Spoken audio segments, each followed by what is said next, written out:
नए साल की शुरुआत हुई और उत्तराखंड के जिले हल्द्वानी में हंगामा मच गया। इसे दूसरा शाहीन बाग बनाने को लेकर हंगामा। रेलवे की जमीन पर अवैध कब्जाधारियों के घरों को खाली करने के नोटिस पर हंगामा। लोगों ने सड़कों पर आकर उत्तराखंड हाईकोर्ट के आदेश पर हल्ला मचा दिया, जमकर प्रदर्शन किया, कैंडल मार्च निकाला और फिर सुप्रीम कोर्ट पहुंचने में भी देर नहीं लगाई।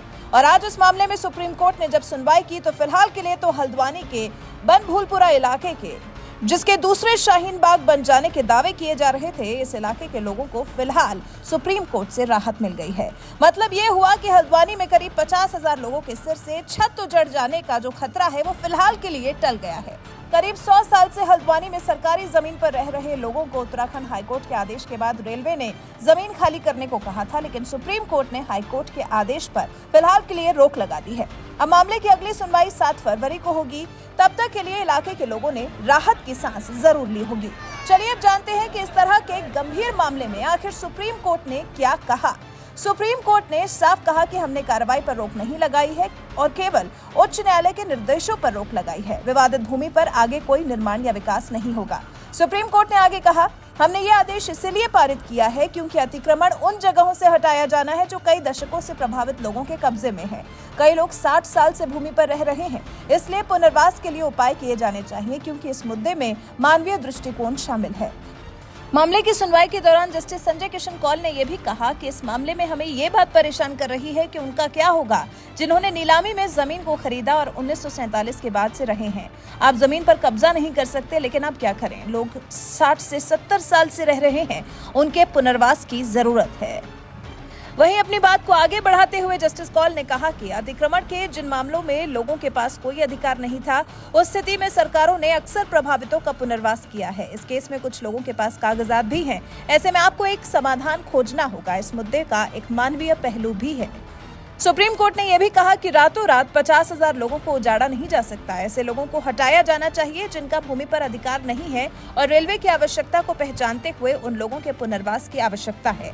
मतलब ये तो तय हो गया कि अगर इन हजारों लोगों को यहाँ से हटाया जाएगा तो फिर इनके पुनर्वास का भी इंतजाम किया जाएगा। कोर्ट में सुनवाई के दौरान भारतीय रेलवे की तरफ से अतिरिक्त जनरल ऐश्वर्या भाटी पेश हुए और उन्होंने दलील में कहा कि सब कुछ नियत प्रक्रिया का पालन करके किया गया है और विवादित भूमि रेलवे की है। वहीं स्थानीय लोगों की तरफ से पेश हुए वकील ने तर्क दिया कि भाजपा शासित उत्तराखंड सरकार ने हाईकोर्ट के सामने उनके मामले को ठीक से नहीं रखा, जिसके परिणाम स्वरूप हाईकोर्ट ने रेलवे के पक्ष में फैसला सुनाया। अब आपको पूरा मामला समझाते हैं कि आखिर क्या है हल्द्वानी के दूसरे शाहीन बाग बनने का मामला। दरअसल हल्द्वानी के बनभूलपुरा इलाके के 2.2 किलोमीटर इलाके में रह रहे लोगों को रेलवे ने नोटिस जारी किया था कि यहां से अवैध अतिक्रमणकारी हट जाएं, वरना अतिक्रमण हटाया जाएगा और कीमत उसकी अतिक्रमणकारियों से ही वसूली जाएगी। रेलवे के मुताबिक 2013 में सबसे पहले गौला नदी में अवैध रेत खनन को लेकर मामला कोर्ट में पहुंचा था। 10 साल पहले उस केस में निकलकर सामने आया कि रेलवे के किनारे रहने वाले लोग ही अवैध रेत खनन में शामिल हैं, जिसके बाद हाईकोर्ट ने रेलवे को पार्टी बनाकर इलाका खाली कराने के लिए कहा। हाईकोर्ट ने 20 दिसंबर 2022 को अतिक्रमणकारियों को हटाने का निर्देश दिया। तब स्थानीय निवासियों ने सर्वोच्च न्यायालय से गुहार लगाई और सर्वोच्च न्यायालय ने फिलहाल के लिए तो बुलडोजर कार्रवाई पर रोक लगा दी है। हालांकि अब ये मामला कोर्ट में लंबा चलने वाला है क्योंकि रेलवे दावा करता है कि उसके पास पुराने नक्शे हैं, 1959 का नोटिफिकेशन है, 1971 का रेवेन्यू रिकॉर्ड है और 2017 की सर्वे रिपोर्ट भी है। अब देखना दिलचस्प होगा कि 7 फरवरी की सुनवाई में इस मामले में क्या नया निकलकर सामने आता है। वैसे आप सुप्रीम कोर्ट के फैसले पर क्या कहना चाहते हैं?